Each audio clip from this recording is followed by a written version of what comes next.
I'm Mark. Hey, let's go. Get in here. Work to do. No time for you. Gotta go. Why? I'm a history teacher, and I'm going rogue. In December of 2012, a package arrived at the University of Chicago addressed to Henry Walton Jones, Jr. The address on the package was listed for a hall that was the former home of the university's Geology and Geography department. Inside the envelope was a detailed journal, as well as postcards and pictures of one Marion Ravenwood. The school posted these pictures of the contents on its internet blog, looking for any information about the package. It was discovered that the package was part of a set that had been sold on eBay and was being shipped from Guam to Italy. The package with the journal had fallen out in transit, and the postal worker had sent it to the university. The university displayed the contents in the main lobby of their Oriental Institute. The contents, apparently, were from a prop replicator who copies movie props and sells them all over the world. What was this all about?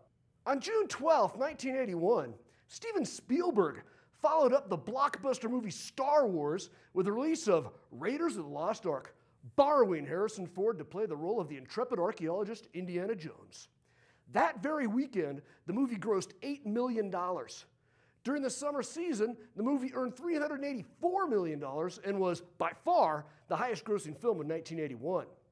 The film won 5 Academy Awards, spun off 3 sequels, with a 4th awaiting release in 2021. It is considered a top 10 action film on lists all over the world. But we're not going to look at and analyze the character of Indiana Jones, his moral strengths, his moral shortcomings. That's already been done a million times.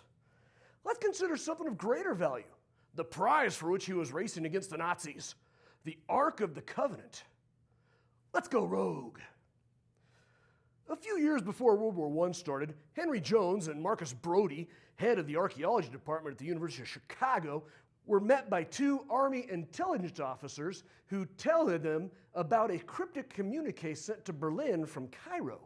The message says that the Germans have discovered an ancient Egyptian city called Tanis. Wry smiles cross Henry's and Marcus's face, and they tell the officers that the Germans may have found the resting place of the Ark of the Covenant. Not knowing what Indy is talking about, yeah, his close friends call him Indy. I'm a close friend. Indy asks if they had paid attention in Sunday school, then shows them a drawing in a book of the Ark being carried by the Israelites into battle and the power of God shooting like lightning from this ornate box, killing their enemies. Their conclusion was that if Hitler got to the Ark first, the Nazis would have been unstoppable in their efforts to subject the world. You gotta stop him, Indy. Well, we'll forego the plot summary. You've all seen the movie. If you haven't seen it, back to Russia, you frickin' commie. What was this Ark that the Nazis and Indiana Jones were so intent on finding? We have to go back in history. We have to go rogue. Remember Charlton Heston playing Moses in the 10 Commandments, coming down off of Mount Sinai? Or, for you younger types, the cartoon Prince of Egypt? No, you got to get yourself into Sunday school, my brother. Moses negotiated with Pharaoh the release of the Israelites from slavery in Egypt with the help of boils and frogs and darkness and hail falling like fire from the skies and water turning into blood, and finally, an angel of death that killed all the firstborn of Egypt. The Israelites were released and headed east out of Egypt toward the Red Sea. Pharaoh had a change of heart and sent his armies to pursue the Israelites and cut them down. The Israelites, with the ocean to their front and the Egyptians closing fast, prepared to be slaughtered. Then the power of God fell from the sky in the form of a pillar of fire that interposed itself between the Israelites and the Egyptians. That gave enough time for Moses to slam his staff into the Red Sea, for the waters to part, and for the Israelites to cross over into the safety of the Sinai Peninsula on the other side. After marching for a few weeks, God told Moses to hike up Mount Sinai, and he would deliver for him the 10 Commandments. The Israelites were at first like, yeah, but Moses took longer than expected. Like when I stay in the car as my wife goes into the store to get that one thing that she needs.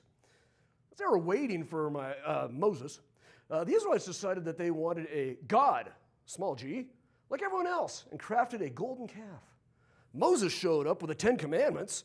He saw his people laying themselves before their creation and threw the 10 Commandments down, shattering the stones on which they were written.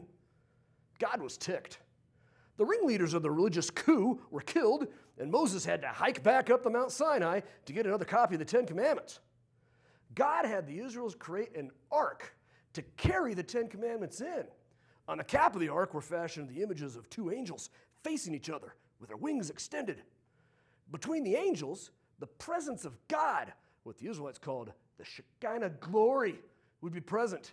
This was the Ark of the Covenant, for which Indiana Jones was risking his life. The ark could not be touched by anyone, could only be carried by running 2 wooden poles through 4 rings, 2 on either side of the box. When the Israelites encamped, they erected an elaborate system of tents and placed the ark in the center, what was called the Holy of Holies. To protect the people from the ark, a heavy curtain was hung between the Holy of Holies and the rest of the camp. Only the high priest could enter the Holy of Holies, where the ark was placed. The first high priest was Moses' brother, Aaron, voiced by Jeff Goldblum in Prince of Egypt. Jeff Goldblum! One night, out in the desert, 2 of his sons, Nadab and Abihu, Aaron's, not Jeff Goldblum's, were drinking. Then they decided to go see what the ark was all about. Are you kidding me? A Lego Nadab and Abihu? That was awesome. Well, not for them. They were struck dead while inside the Holy of Holies. God was pretty serious about this whole high priest thing. See, anything that is even remotely unclean cannot stand in the presence of a completely holy God.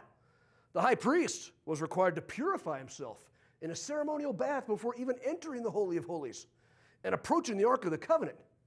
If the high priest was not clean, well, Nadab and Abihu. When the high priest went into the Holy of Holies, the other priest would actually tie a rope around his waist just in case he did not meet the standards of cleanliness, so they could pull the corpse out and ask for another volunteer to be high priest. Okay. So the ark wasn't something to be messed with. God does have a sense of humor, though, albeit a kind of sick one. The mortal enemy of the Israelites was the Philistines. During one particular battle, the Ark of the Covenant fell into the hands of the Philistines, and they took it home as a trophy. Within a week, the entire Philistine nation was afflicted with hemorrhoids. Oh, that Yahweh. The Philistines gave the ark back to the Israelites. Last mention of the Ark of the Covenant is in the Old Testament is with Solomon, the 3rd king of the kingdom of Israel. He was supposedly the wisest man that ever lived. 300 wives, struggling the understanding of that wisdom. After Solomon, the Bible never mentions the ark again. This is where Stephen Spielberg picks up the story with Indiana Jones. Indiana Jones and Marcus Brody, with the army intelligence officers, theorized that an Egyptian king captured the ark and housed it in a city called Tanis. 1 year after placing the ark there, a massive sandstorm struck the city for an entire year, wiping it clean off the map. The ark lay under the ruins of Tanis until Nazi archaeologists started digging there. You know, it would have been awesome if all the Nazis at the site would have gotten hemorrhoids, squirming in their seats and standing awkwardly. How'd Spielberg miss that one? Mr. Katanga and his crew of pirates, the guys on that submarine, all squirming, uncomfortably, searching for the preparation H. Historically accurate, just how we like it. So what really happened to the Ark of the Covenant? One theory is that it is in Ethiopia. Ethiopia? What's it doing there? For that, we have to go back to Solomon and his 300 wives. Did I mention the 700 concubines? That's like a different woman every night for 3 years. And a happy Mother's Day. I digress. One of Solomon's favorite wives was the Queen of Sheba. Sheba was the name given to a kingdom that is modern-day Ethiopia. The Queen of Sheba, Makeda, heard of Solomon's great wisdom and brought a caravan to Jerusalem from Ethiopia. Solomon was impressed by her and, says the theory, gave her the Ark of the Covenant as a gift. Today, the Ethiopians say that the Ark of the Covenant resides in the St. Mary of Zion Church. The priests of the church have the Ark on lockdown, just as the Israelites did in Solomon's temple. No one gets to see it for fear of, Nadab and Abihu. The other logical theory is that the ark is buried deep inside of Mount Moriah in Jerusalem. See, the golden building here is the Muslim Dome of the Rock. It is built over the site where the Israelites built Solomon's temple. The Israelites may have dug a number of tunnels inside the mountain for the express purpose of hiding the ark. That became necessary when the Babylonians conquered the Israelites in 587 BC. The people that knew where the ark was hidden are gone now, and the ark sits, waiting. Conservative Jews hope that a new temple will be built on Mount Moriah. In the meantime, there are signs posted along the edges of the old temple grounds warning Jews not to go inside this space, for no one ever knows where the original Holy of Holies was that housed the Ark of the Covenant and the presence of God, and what might happen to someone unclean that stumbled into that space. Theater of the mind. Perhaps it would have been like the fate of Belloc and the two Nazis next to him, Dietrich, the military commander of the dig, and Todt, the Gestapo henchman, and the other soldiers gathered where they opened the Ark of the Covenant in the climax of Raiders of the Lost Ark. In the Ark, when they open it, is nothing but sand. Or is it?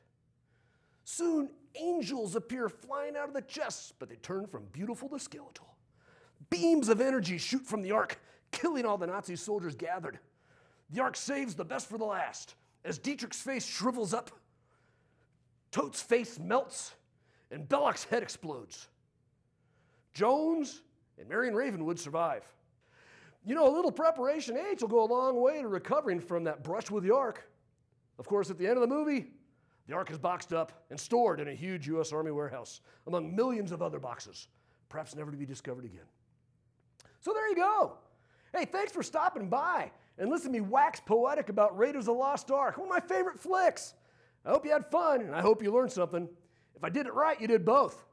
I want to thank my producer, Stephen Spielberg, Casey Moulton, the next Stephen Spielberg, and Mr. Brent Allen for letting us borrow his studio here on the campus of Columbia High School. I had fun, but I won't quit my day job.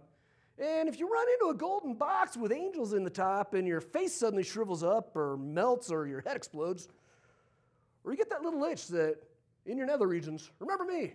I'm Mark Haggard. I'm a history teacher, and I've gone rogue.